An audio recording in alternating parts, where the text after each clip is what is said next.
Hey, well, first of all, I'd like to say, and I ASB are going to find me, because I want to be a part of this fucking dumb wannabe tennis tour. You know, I think they got his testicles so far up their mouths that this is bullshit, you know?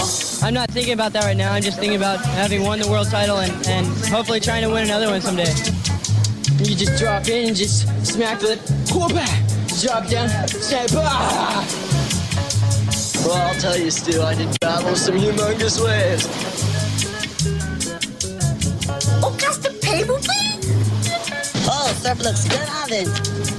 Not bad.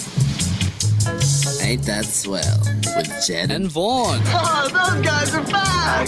Get a haircut. Yes, welcome to Blitzed, pure tour nerdism.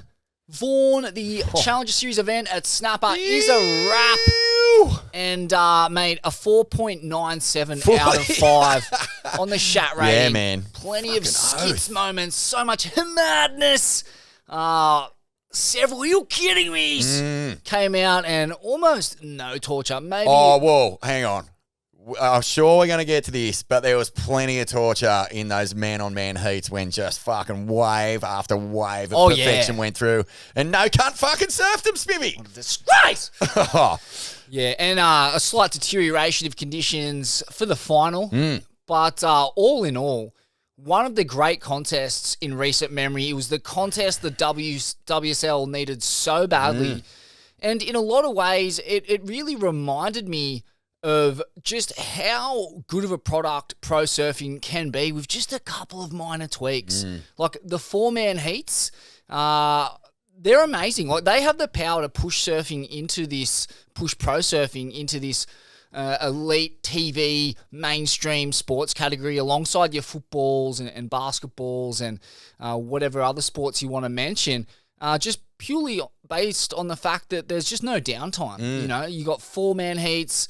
Every surfer is scouring the lineup, looking for every bit of scoring opportunity. Every morsel that's on offer is devoured. It lends itself to a more high-risk brand of surfing as opposed to the kind of chess match. Yeah. Man on man. Yeah, the desperation for a mid-range score is way higher. When you've got 2 guys in the water or 2 girls in the water and they're chasing, big numbers, excellent rides. So many waves go unridden. But when you've got 4 crew in the water, you start to see people going, fuck, I need a 3 just to get back up into that qualifying position for the next heat. And, oh, man, yeah, it's way more of a spectacle. And there's way more competitive, mongrel getting thrown around. Absolutely, yeah. And in the kinds of conditions we had on offer, pretty short period, but just amazingly consistent waves. Mate, Snapper's ability to turn pretty average cons into the dreamiest looking setup you've ever seen. It's amazing. It's unparalleled on planet Earth as far as I know. The canvas was laid out, Smithy. The canvas was laid out and the masters went to work, man. And, yeah, I was just going, couldn't help myself but think, this is the most high-performance wave on Earth. The way that it just sort of cups out on the sand and runs down the point, you can take off on a 1-footer inside everyone and it just grows into a full-blown just TP that you can just absolutely hammer the shit out of. And it just how's the timing? You're dead right, actually. You're dead right. This whole Aussie leg has not quite reached the standard that we hope. Bells was a misfire. Obviously, you can't do anything about the waves, but just these nondescript days down at Winky and everyone's just eking it out kind of thing. And then Margaret's had its moments for sure. But this thing was just non-stop entertainment. Hey? And there's something about the Chang attitude, and I know we feel like this at the very start of a new year, and we lose it. We fully lose it, and I don't know if it's because of time zones and just the sort of the year kicking into that middle range where there's 2 tours operating side by side, and you just kind of lose the stories a bit. But this comp is a great lesson, isn't it? Because you get to, you're introduced to all these new challenges. You've got all the crew coming down with all that heartache and shit they've got to try to just get rid of and find that spark to try and get back to the elite. And amongst it all, man, pump and firing surf where everyone has an opportunity to show what they're made of. There was just almost zero excuses for not putting on your best surfing. There was plenty of waves, man. Even in the heats where crew got fucking comboed, there was opportunities that they didn't take. And the other thing was all the circus of the Goldie, man, like Fisher turning up and world champs heats and just, I don't know, the full pinnacle of this Aussie leg went down at that Bonsai comp at the Goldie. And I just don't know if it could really have worked any other way because it is a fucking froth fest up there. It's a complete anthill of just fucking ink, rigs, mango tits, fucking everything, dude. The fucking Camel Highway's out. It is just a fucking gurn fest. Mango tits, and it frozen fucking turned mango into tits. a gurn fest. The second the fucking comp ended, everyone just trundles down the beach or up the beach to Cooley, and Fisher's putting on a 30,000 fucking capacity gurn off. Mate, it was full-blown gurn off. Oh, and mind you, on top of all of that, they dropped the news that Snapper's back on the CT Well next year. played. Give me some fucking skin on that, mate. How good.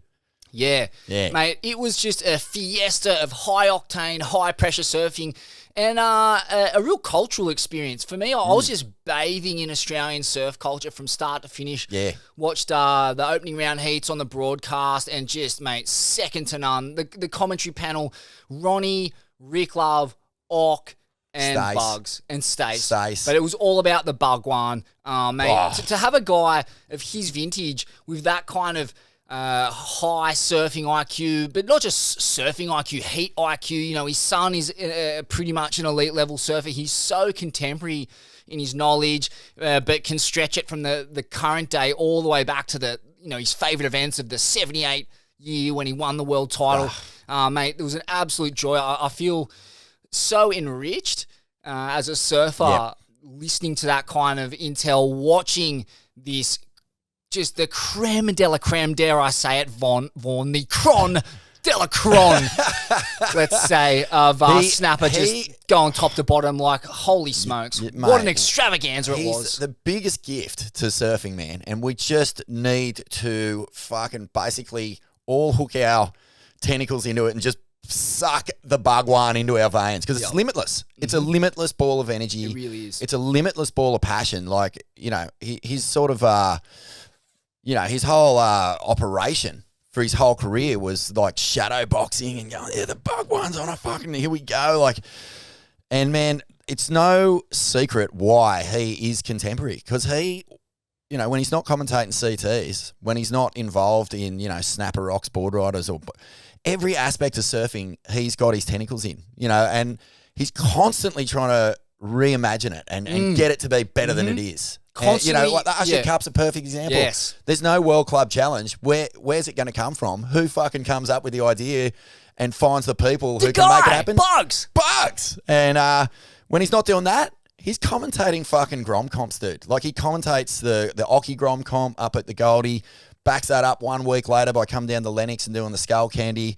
So he sees the seedlings grow into the fucking oak trees, man. And there is, like, he'll be able to recall heats where he, you know, from Skull Candy where he saw Mikey McDonough surf for the first time. He was just a whippet. He had no fucking muscle. He had no length. He was just this imp of a thing.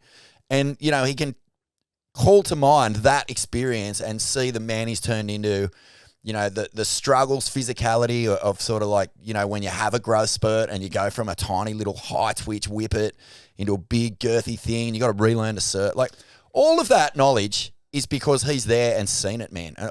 Does he see it all? He's the oracle. He's the oracle. He's the patron saint of global surf culture. He is, man. He is the head of the apple tree. And, yeah, I mean, just, mate, what an event. And, Vaughan, one of the things you touched on there, I thought was really what makes this event so special. And it is exactly that kind of, you know, the development, the progression of surfers. You're watching guys like, say, a free surf phenomenon like Dakota Walters. How old is he? 18, 19, I don't know, 20, whatever he is. But, you know, trying to build a competitive profile, a competitive attack, and there's just a rawness in the approach of surfing that is completely bred out of existence by the time you get to the World Tour, where it's man-on-man heats, and there's a lot of coaching and refinement that goes into that level, and that's amazing too. But it's so fun to watch 4-man heats, this explosive brand of surfing, these young, unrefined talents, guys like Mikey Madonna, who's this point break specialist, who is finally finding his straps as a surfer. What a win it was. We'll get into it in more detail. But Vaughan, the Shat rating, what did you give it? Oh, no, 4.97. I'm fucking right with you. The only torture was that the amount of waves that went unridden once the 4-man heats went to the man-on-man format. So, such a minor glitch, though, because it was on the surfers to not catch waves. The waves were there. It wasn't like we were sitting around going, this stinks. Like, there were groans, man. Like, we were laughing about it on the beach there with the Swellian Army represent. So good to see crew come down and start bashing pots and pans with us and turn the atmosphere from, what?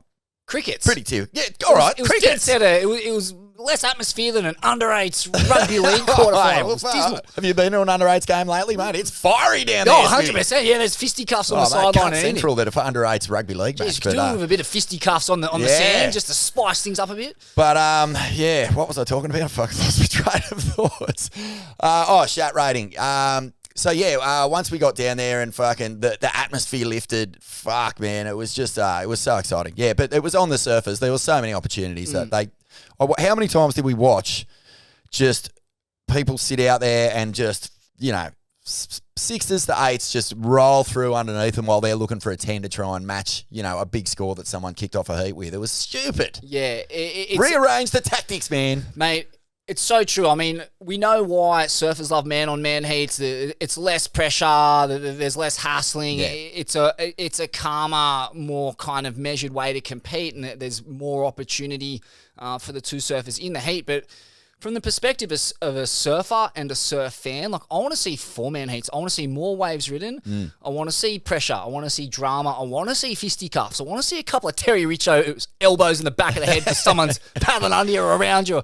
I like all that. And as a surfer as well, I don't want to see quality waves getting wasted. That fucking shits me, mate. It shits me to tears. And I've stood on the beach there at Snapper watching. I remember watching a Dusty Payne heat at all-time Snapper, kind of like that, and watching two surfers sit there all heat long waiting for 8s when there was just non-stop novelty cones going underneath them. And we saw it in this event that those who chose to sit there and stick to a strategy that had gone as sour as month-old milk over the course of a heat just got punished. Month-old bonsai, mate. Oh, exactly.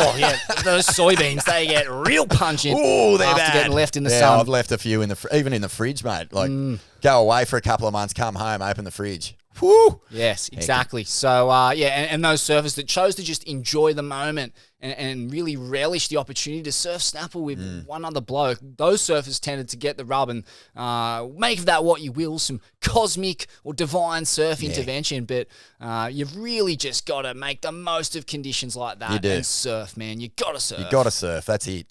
Just on that point, when it is cooking, there is a tendency for the Woz to chuck 4 guys out in that double format. Like, I'm cool with that, man. Like, I reckon it's only about just making sure every wave that's worth riding gets ridden. And so often in those 4-man heats, the overlapping heats on the CT level, you do see the crew in the heat that without priority fucking snavel wave of the set. So they're kind of eking it and tweaking it and making it work. And I do feel like with the inclusion of Snapper now, you know that they're going to have eyes on J-Bay. Like, they have to. Like, they're so close to having this dream tour back, man. They're fucking right there. Close. And it looks to me like the mechanics of the Woz are really working hard to get this dream tour back to fucking where core surfers want it to be. It needs to be. It looks like it, man. It's as simple. Feels like it. Look, with the waves we have at our disposal now in this modern era and the forecasting tools we have at our disposal, there is no excuse not to be running events in world-class conditions at world-class waves. Yeah. You know, if you want point breaks, you got Mexico, you got the east coast of Australia, you got Peru and Chile, like lefts and rights. And I think points like hollow, rippable points really are just such a eye-watering, mouth-watering proposition. I think they're mad not to use that. I think they need to introduce slabs, more slabs. That's where surfing's at. And yeah, like do what you have to do to get good cons. You get good cons, you get eyes on the product. Yeah. And the product sings, man. Mate, it sings. The level of surfing, the youth, the veterans, all the narratives and players we've said, amazing. It was such a sick event. The Chang is sick though. It's hey? sick. It's so sick. It's mad, dude. It's like I don't know. It's like watching, you know, the under-20s of football, or that kind of really raw. And you're seeing the stars of tomorrow on the come up, and there's just something amazing about that. I heard a good description actually. I was talking to Milo about it. That was his first ever comp he's been to, but he was saying to me, "Yeah, this is my son. Sorry, he popped up on the day and watched a few heats with us, and he was just like, man, it's a bit like college football and college uni where you've actually got nothing to lose. Like you're only playing to fucking get somewhere. Fully. And like when you've got that as your attitude, you're surfing out of your skin every time. You don't have sort of nerves in your body unless you're kind of like feeling like you've been there, you've lost it, and you're on that downward spiral. But the majority of crew are getting in there going, right, fuck. And you could see the difference between CT caliber surfers and Changaz on the come up, but you could also see just how bad crew wanted it, man. And fuck, it was exciting. Speaking of someone who wants it bad and just absolutely put on one of the greatest displays of female surfing in history, my best wave of the event as well, Erin Brooks, an absolute no-brainer. The backside drainer, it's for sure one of the greatest waves ever ridden by a female in a contest jersey. All things considered, it does come close to the Pickle 10 at Pipe and the 9.6 in the final at Backdoor. I mean, just based on the physics at play, like, she's the tiniest little speck of celestial matter, Erin Brooks. Tiny. Mate, there was times when she had a Rip Curl hoodie and she was walking out with a couple of boards under her arm, and I thought she was the caddy. Yeah. And to see her knife one from that deep, pull that kind of really strong, sturdy, low road through the pit, the thing just cannoned down the line, seemingly leaving her behind. I spoke to Azza Graham, an old Bronny, Huey, Core Lord, Goofy Footer as well. He's done plenty of time at Snapper. He was running the water patrol in the event. He was looking straight into the thing, and he was just like, mate, you cannot believe how deep she was in that thing. It was psycho. Wow. He was very impressed. That was the only bummer about it, man, because we were standing next to each other. I turned around, and I just saw the wave just fucking spew, just absolutely puke its guts out. I didn't even know she was in it until the spray cleared and she just comes fanging out. I was like, what the hell? And I was just like, where's the camera angle? It was the one time they didn't have a ski on the back of the thing, and on the back of the ski, but you knew it was a fucking absolute beast. There was a strange momentary hush that fell over the crowd as she came out of that thing. That wave spat twice, and then the second spit was just a full bath. Yeah. But I think that came hush, out covered in carrots and peas and all sorts of shit. Oh, yeah. And I think that momentary hush was because, like, the collective consciousness of surfing on the beach there had to make sense of what they just seen. It was fully baffling. It made no sense. No. That was the best wave ridden backside, male or female, by a 16-year-old Texas-born Canadian. It's fucking surfing. And the Chang. It just like I was in shock. I couldn't actually get a word or noise out of me. I was like, what is that? There's someone there. Like, you saw the spit clear and there was this little figure, and then you're like, oh my God. And that oh my God moment, everyone had it. It was universal, and it was this moment of crystal quiet before it all erupted. It was a strange thing to bear witness to. It was so sick. It was just like right up there where you felt like similar to, I mean, you were on the beach for the pipe comp at the start of the year, a day that everyone will remember. It kind of had a little bit of that about it, where you were just going, fuck, have we just witnessed history here? And the funny thing was, I looked over and there's this fucking ZZ Top looking character with a cap on and sunnies. He honestly could have walked on stage at some fucking weird Western bar and just started playing She's Got Legs. I didn't even get a rise out of him. That was her dad. I was like, what's going on here? He's just the most staunch character you've ever seen in your life. What a classic. He looked like, an extra from the Blues Brothers or like he just walked out of some Humboldt weed-growing plantation to full-blown core lord wizard who's given rise to one of the great surf spawns. Well played, sir. Took a week off from the Sergeant at Arms in the Hells Angels to come down, watch his daughter fucking pack him behind the rock, Smithy. What an icon. And it was so bizarre to think that he was her father. You're looking at this squeaky clean, little well-spoken, blonde chick, an absolute, beacon of cleanliness and just the future of women surfing right there. And you're looking at this dude going, what? I know. What the hell? Oh, you know she's got grit. You know. She has to. He's got a life story, that bloke. I'd love to find out what it is. But he was just like, I mean, man, I barely saw him open his mouth or crack it. His face was just always the same. He just looked so calm and composed. And it speaks, if that's the influence and the energy she got around her as she's surfing these fucking crazy heats. 16, dude. You can't sugarcoat that in any other way than this is a fucking massive experience for her. Even though she has packed it and surf finals at Padang in that, the Rip Curl Cup and had success in Kiwis and her life is a non-stop sort of fucking circus. But she's just got this staunch, cool presence just right there. I really like it. It looks cool. And the humility in her take on that wave, just saying that, it was the best wave I've ever seen out there and I'm just so lucky to have got the opportunity to catch that thing, amazing. Like, she didn't for a second harp on about the technical brilliance required to knife one from deep behind the rock and survive 2 cannoning sections. Mate, incredible. Well, imagine, Smithy, just imagine this, right? Just getting back to that sort of history being made stuff we're seeing in women surfing all over the place at the moment. Imagine being a young, goofy girl who surfs snapper on the reg. Like, how many waves would you ever get out there? Like, the regular footers, at least they can kind of see what's going on. They can race down the line a little bit easier. That just changes the game if you're an 11, 12, 13-year-old who's just out there never getting a fucking sniff of anything because you've got to deal with the circus. Pretty Absolutely. cool. Oh, so cool. And some other honourable mentions to the best wave, Vaughan, the Barbadian, Josh Burke.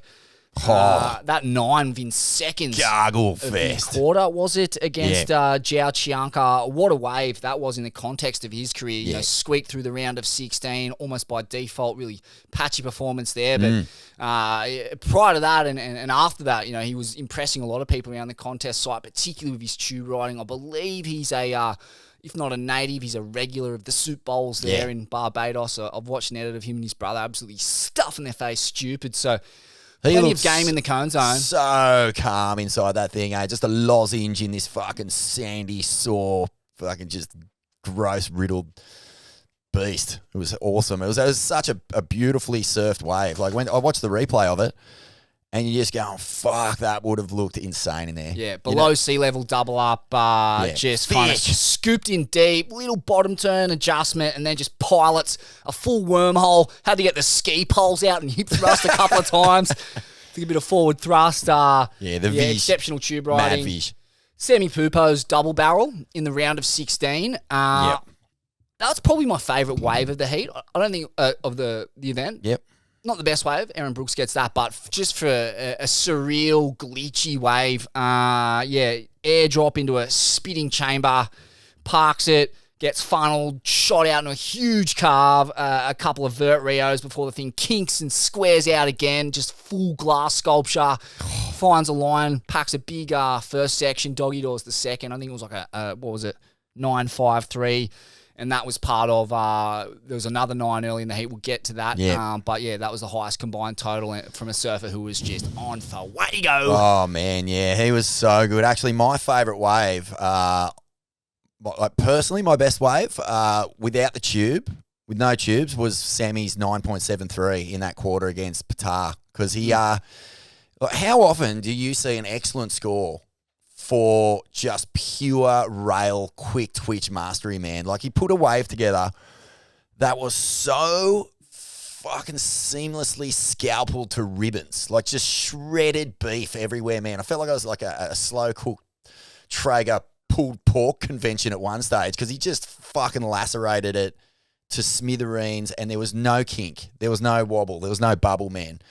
And I was just going, fuck, what's this going to score? This could actually be a 10. Like, I really don't know how you could fucking do anything better on that wave as far as like start to finish, just flow, style, power, speed, the whole thing. It had actually had Toledo spec all over it. I was like, fuck, this guy. So, like, it reminds me of the better he gets, the more he starts to look like that. Like, he's got that same thing that the Philippe's got with speed. You could well get there too. Yeah. I mean, they were some of the best tracks I've ever seen laid down at Snapper. It reminded me of a Formula One car going around chicanes and S-turns, just like so locked in on a track, so much commitment and confidence in his rail and just no glitches or bumpiness, going as hard as you can at sections with not a bobble. Yep. Surreal surfing. I've got one other doff for best wave. It's not actually best wave, but best turn was this Ian Gouveia fucking Miola flip. It, like, what was that? Just a full doff to the great Maui fucking goofy footer, Matt Miola. That's the guy I think of when I see turns like that, and fuck knows what the move's called, but shit, it was a cool moment, man. I think it was Clutch Sitcho, and he just fucking hammers his first turn, gets a tail squirt out the back, loads it up, and just throws it at it, and fully blew his own mind. You could see fucking brain matter dripping out his ears after that one. He's going, "Oh my god!" And you know, classic sort of thank you to God, thank you to my God who look after me for this. I love that shit, man. So good. I think I was calling it an inverted backside air reverse, double grab air reverse. Yeah. Like, it's essentially the corrupt grip on a backside air reverse. Not quite full rope, pretty close to it, but mate, it kind of reminds me of the corrupt as well. And what happened to that move? Died too soon. Yeah, I think I blame Jimmy Kane. Love Jimmy Kane, love you, mate. But I feel like he was really kind of banging the gong about that move sucking, and I disagree. I feel like that grab adds a lot of speed to the rotation, and bring back the corrupt, bring back the double grab. It's functional at times. Fuck, man, if it's big, it's super functional. Like, if you do like the old Jamie O'Brien corrupt flips, like, fuck, they were monstro. And they worked. Yeah. They kind of got shamed out of existence on the Was. Don't know why. But, yeah, well doffed. And Macy Callahan had a filthy orb. Of course. I think, a 9 or thereabouts. 10. She got a 10. That's yeah, right. Macy had a 10 too. So, far out, man. Macy is such a sublime surfer to watch. Like, sometimes I wonder, like, why does she get to the CT and just not find that fucking bit of mongrel? Because the waves are fucked, probably. Yeah, maybe. Yeah, because she's just. You can see when it's pumping, she's got the moves. Like, if she was, if there was still a CT at Honolulu, you could see her winning that. That's the kind of like platform and canvas she needs to sort of shine. I think when it gets a bit grubby, she struggles maybe. But on the Changas, she's proven, man. She keeps on getting results there. Best heat. Look, from a pure tube. patriotic perspective, Mikey Madonna in the final is my best heat, up against Sammy Pupo, who had been untouchable all event. Mikey was a raging underdog, and he just surfed the perfect heat in those kinds of conditions and that kind of context. Got his feet in the wax early, used his point break nous to build a house early of a pair of sixes, and just kept ratcheting up the pressure bit by bit.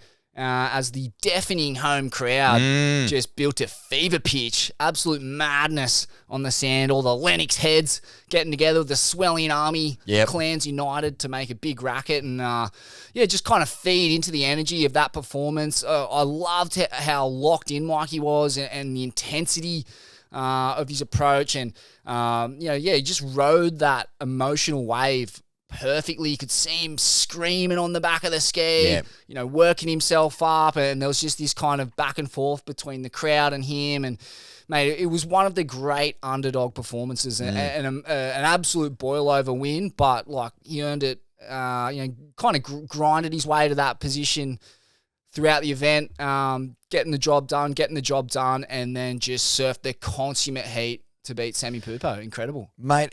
I was thinking at one point, has he done an Ocky here? Has he done an Ock at Surfest? There's a famous Surfest final, right? So Newcastle, obviously a lot further north than Cronulla. But Ock makes the final against Tom Curran. And one of the boys calls up the hotel or the contest site or something back in those days before phones and just goes, hey, there's a fucking massive southerly change coming. Like, get your waves in the first 2 seconds. And Mikey got the only glassy face to work with to kick off his heat and just get that early momentum. The rain came, squalled out, and really, like, the opportunities were fucking seldom. But by then, Mikey was starting to feel invincible, you know. He'd already had a couple of scores on the board. Sammy had a couple of sort of uncharacteristic falls.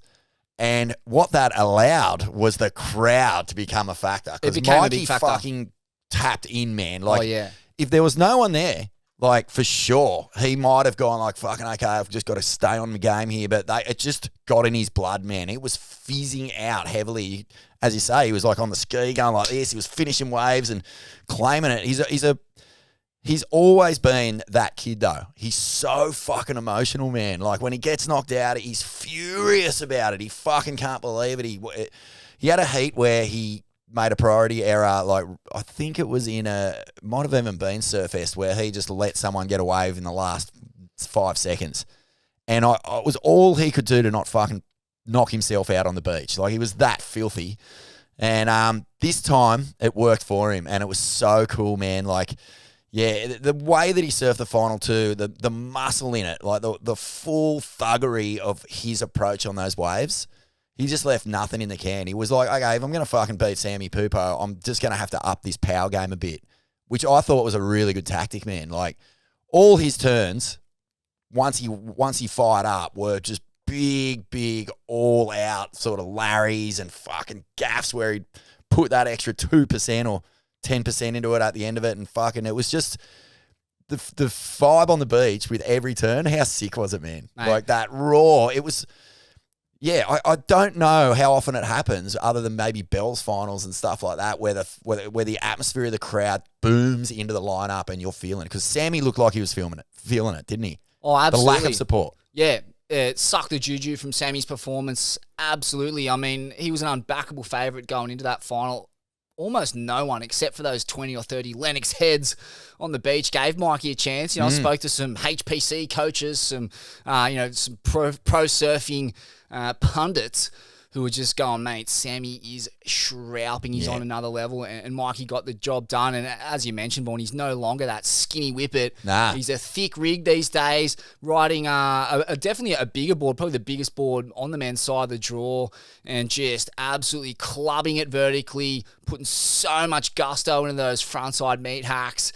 And yeah, just an undeniable performance, dripping in grit, emotion, and pure intensity. And you don't see it that much from Australian surfers, that level of emotion and intensity and just that kind of full-blown screamo vibes. Like, it reminded me of Billy Moore or Gary Larson or just one of those just maniacs from the rugby league days of yore in the 1990s, punching themselves in the head. A bit of Jean Deroux in the mix there too. So yeah, credit to him, mate. Fully. And I just you've got to give cred to the Lennox crew. They the second Mikey got through his quarter, they were fucking on buses. They just went up en masse. By the time the final hit the water, they were packed out. There was this fucking hilarious moment, mate. They were so jacked, the Lee Bar crew and the Bodie boys and all that, community down there. Healthy Minds Club as well. They were so jacked that at one stage it was pissing rain. And the fucking the contest organisers they took down this bonsai umbrella that someone had put up for them to put it on stage. There was an umbrella that had been commandeered by the Lennox crew. Heads. Yeah, because they were just pissing. standing. And I'll tell you as well. Yeah, and obviously the umbrella was then taken down and taken back to the stage, and there was a chorus of boos. It was fucking as loud as the surfing that was going on. But how about that too? Like the commitment of a crowd to stick it out in the pissing rain and not be put off by that one bit and just make more and more noise. As long as he surfed, there was noise and chanting being made. That is huge energy. I saw the Newcastle Knights win a game yesterday in pissing rain, 16,000 Novocastrians in the stadium just getting hammered by a freaking East Coast low monsoon to the max. And, the players after the game credited the crowd completely. They're like, that got us through it. That got us the win. It's a big deal, man. Like, and it's a shame that surfing is unable to kind of cultivate that crowd noise and that ambience. Like, when we rocked up on finals day, it was dead set crickets. It was tumbleweeds blowing across the sand there. And that's just kind of the nature of the beast. It's hard to have grandstands and energy, but it's incumbent upon the Aussie surf fans to get down there and support the troops. And fuck, if you feel a bit self-conscious, just come over to the Swellian Army and grab a pot, grab a spoon. Grab some hivies, grab a worker's cap, grab a druid robe. Yeah, man. I mean, that's really what the whole idea behind the Swellian Army was. Let's get down there and fucking get some atmosphere into this thing, because it instantly changes. The dial just shifts up a gear, and you could feel that everyone around us wasn't scared to get, even if they weren't sitting with us and the Lennox crew. I was looking up at the point. As soon as someone got a wave, the cheers started getting louder, and it's a good thing, man. It's a good thing for surfing to have that. It is a good thing. A couple of other doffs Vaughan for best heat. The quarterfinal, Georgie Pittar versus Michael Rodriguez, both cashing in mammoth totals. George getting the nod with a total of 17 over Emrod's 15. Wasn't at his best in the early rounds, George, but found rhythm once it hit the man-on-man stage. And, just an amazing read on those little novelty cones, just surfing and luxuriating in some of the funnest point break conditions you can ever imagine. Man, how good is he going? George Pittar. Mate, what a fucking purple patch. What a streak he's having. Only 21 as well. And, man, came from nowhere. Like, I mean, you see names that have been around for a long, long time in the juniors, and he's sort of done a bit of a Morgie where he's just sort of turned up. Best result he ever had was in Surfest last year, made the final against Jolie Vaughan. All of a sudden, he's got a wild card. He fucking beats, who did he beat? Griffin? Who did he beat at Bells? I can't remember. Someone huge. It was I can't remember. Anyway, he had a fucking great Bells. He almost got Ethan. That was a fucking big one at Bells. And then he goes to Margaret's, just absolutely flares all the way to the semis. Then he turns up to this comp, and he said to me, like, man, it was so hard to get myself out of the energy of the last month and just get back into a headspace of grinding and fucking doing what it takes to get through heats, because it has been such a dream come true for him that to get back into that Huey grind mode was a real challenge. And it wasn't till he sort of settled into the old system that he found his rhythm, and then he lit it up. That was a fucking great heat against Emrod, and Emrod went fucking mad in that one too, and Georgie just got it done, man. Oh, mate, blow for blow. And interesting just to note the pedigree that's created a talent like George Pittar. Obviously grew up on a Melanesian perfect little slab right point reef, but then moves to the Big Smoke. And it's just an out-and-out muck fest, searching for sections amidst the flotsam and jetsam of Manly Beach. So he's got this super refined, ironed-out point break style, a la an Ethan Ewing, mixed with this explosive attack that you kind of get coming out of those metropolitan beach breaks where you don't get a lot of sections and opportunity, so you got to go hard at everything. He's got this perfect symbiosis of two approaches melded into one burgeoning super talent. It's going to be so interesting to see where he goes from here. Haven't seen him go left yet. We will see that in a few days' time at Narrabeen. But, what is that? A semi-final finish. So, he's in a really strong position to qualify this year. That's exciting. Yeah, it is. That's, like you say, it's Comp 1, Smithy. It's Comp 1. Like, that's fucking tripping me out right now, because it does feel like there's a few gauntlets being dropped here. A few gloves off, slappity face moments where, crew are making a few intentions known. Early days, long tour, man, but Georgie's looking pretty. Like first, second, and third in these Changas is so monstro you can't even believe it. Like, it's a pretty impressive platform.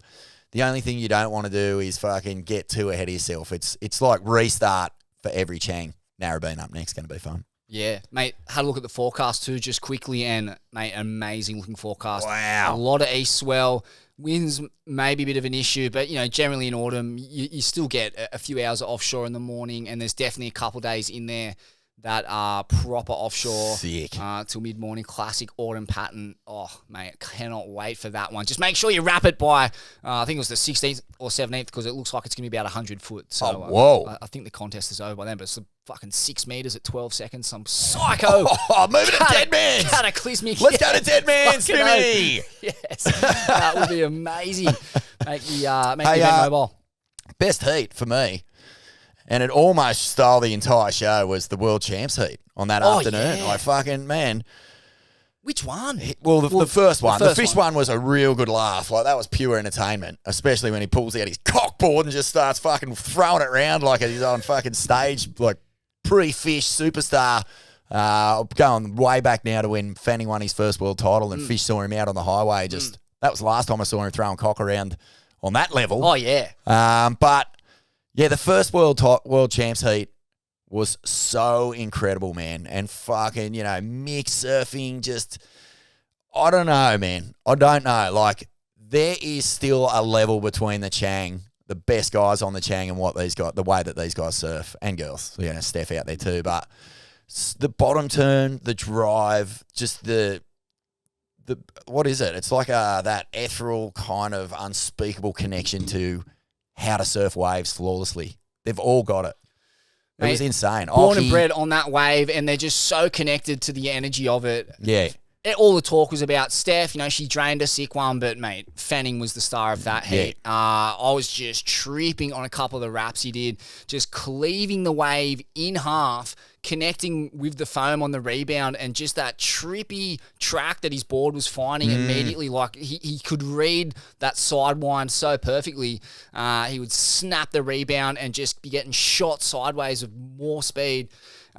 Just so many full-blooded Fanning, karate kick, decimations. Yeah. Wow, how good is that guy still surfing? It was insane, man. And like, there was no one surfing I wasn't loving. Like, Slater looked insane. Oki looked fucking younger than he's looked in 15 years. Oki's fade on Parko. So good. and then the combo that he put together. Mad. Like, wow, he was going proper old school. Like, the guy's 54. Yeah. And he was just cracking it backside deluxe like nobody's business. Just the rhythm that he's still got, and the agility and mobility and speed. I think it's underplayed how good Ock surfs. But also, that was a fucked up fade. Like, Parko was coming out of that thing, and I get that Ock had priority, and that's his spot. He sits in that spot, and he does it a lot to people, and he's cop sprays from some of the greats at Snapper for doing exactly that. I really would have liked to see Parko get the chance to make that thing. So I know he's coming out. Basically. His nose made it. He didn't make it. His nose made it, Smithy. You wonder what the chat was like after that. Whether there was there a bit of fury? Well, no. After the second heat, the fish heat, apparently the mood was really different from the first one. The mood was like, we're all fucking going at it now. And Slater was calling Steph off waves and fucking all sorts of like kind of underlying.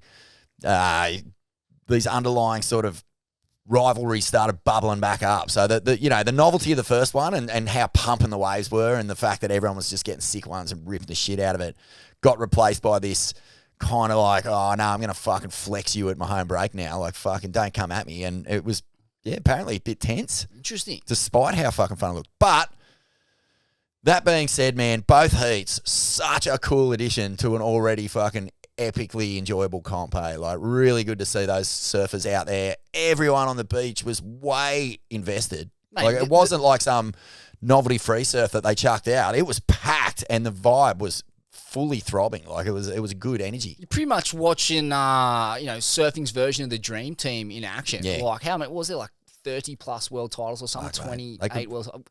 Like, the pedigree on show, unbelievable. Yeah. And the surf, Slater as well, absolutely ripping on the twin. Maybe that's what the Masters Tour should be. A 1 hour heat with ex-world champs, whoever turns up and wants to go in it at every comp on the best day in the best conditions. Would be pretty good. It'd be amazing, 100%. Yeah, world champs heat. You got to have won one to get in there. And also, just a minor goat watch here. Fuck, mate. It doesn't feel like he's retired at all. Like, he's down the comp, he's surfing in it, he's got these world champ heats or whatever. His presence at the event did not feel like a novelty. It felt like a given. Yeah. So, very strange after, announcing the big retirement, losing a few goat tears at Margaret's. Mate, and if you're wondering why he's still doing it and this idea of, maybe he's going to tarnish his legacy, do you think he gives a fuck, mate? He gets the chance to surf snapper with 3 other people or 1 other person. Mate, he's in it for the waves. He's a proper core draining every uncrowded piece of oceanic majesty he can, and he'll do it till he's 1,000. If you give him the opportunity. An empty lineup and a big crowd, and he will fucking be there, mate. Oh, man. Doesn't matter. It doesn't matter what's going on the rest of his life. Legacy he'll be damned. there. Vaughan, the biggest melt has to go to Thiago Carrique, or Carrique, I think his name was.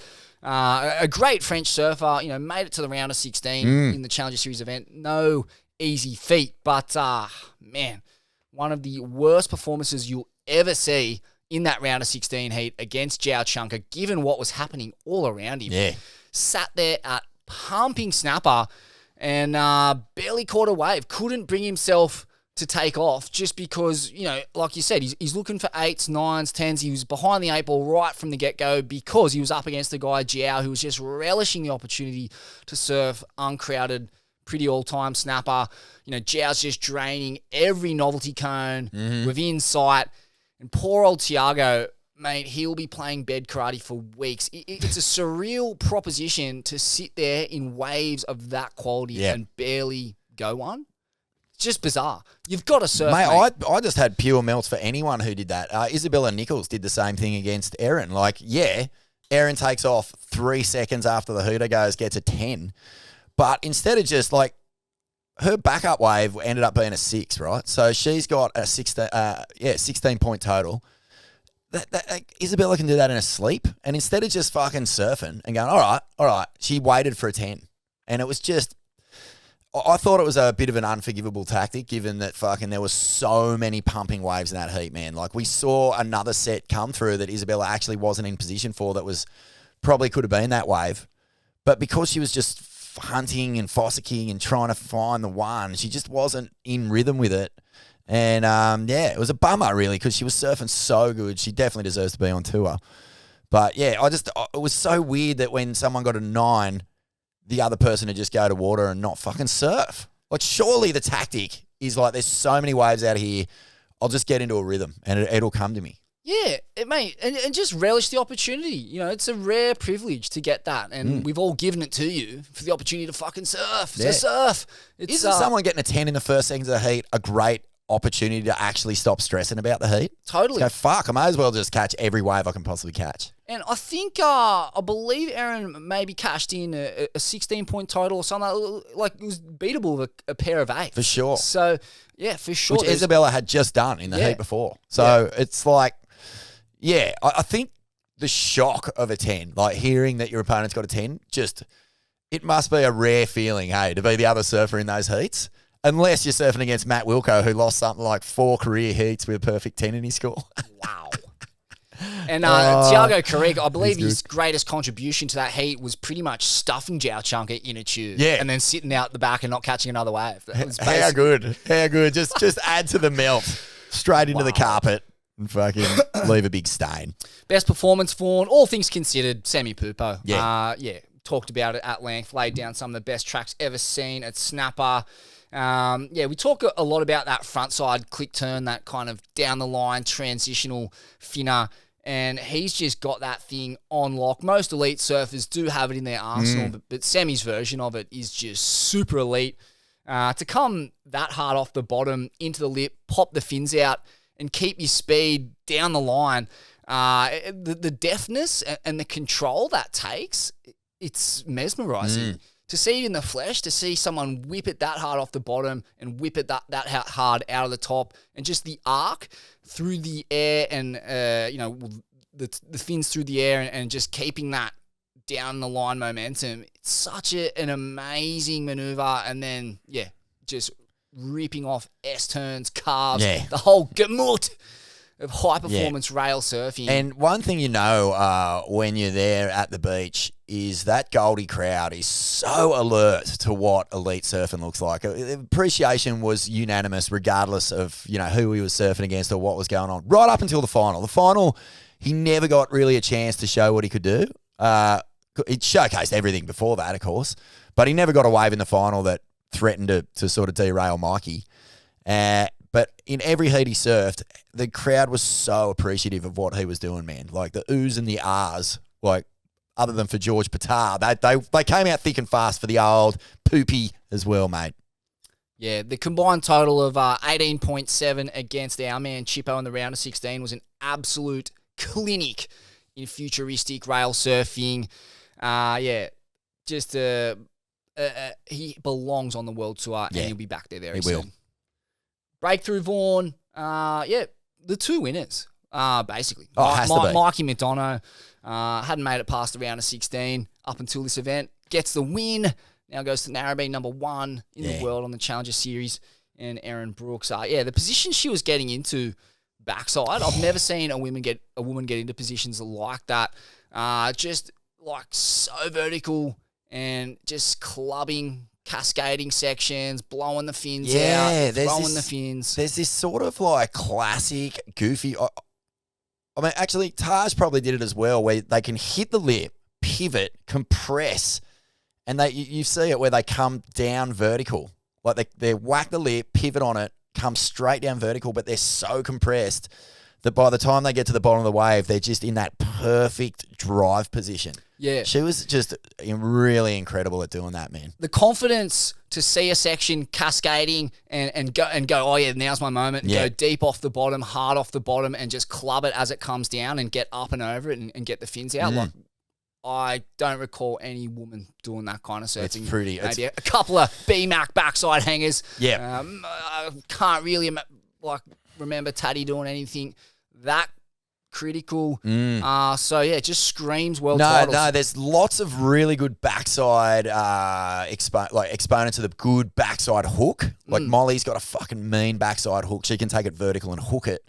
But to hit it, pivot with power and then come through that shockwave, like that reminds me of TB, the Hobgoods, like Wilco a little bit, where they could just Owen Wright has it too. The compression out of that lip where the tail goes vert, like that's sick. That's so a really good turn, and you're dead right. I don't think we have seen a whole lot of that in women's surfing. Amazing performance. What does it all mean, Vaughan? It means the Changas is where it's at right now. It is. It's too good to miss. I just love that the desperation in all those high pressure scenarios, the old school versus the new school. Yeah. It's like park football mixed with high performance surfing. There's just something so undeniably captivating about it all. And mate, plenty of like rivalries and just emotional competing styles. Like no love lost between Mikey and Sammy Pupo, it seemed to me, after that final. You know, like these guys are traveling the world together. They're grinding in free surf sessions. There's just a lot of room for friction. There's no love lost between the Australian and Brazilian camps. I personally love what Brazilians bring to professional surfing. Not all Australians think this way, obviously. And it all just makes for a bit of a cauldron of excitement. Yeah, man. And even though the Aussies are really good at supporting each other, I could sense some tension in there with a few of those Aussie on Aussie heats as well. Because there's these careers, they're not fresh. They've been going against each other since they were fucking like 8 years old in some cases, man.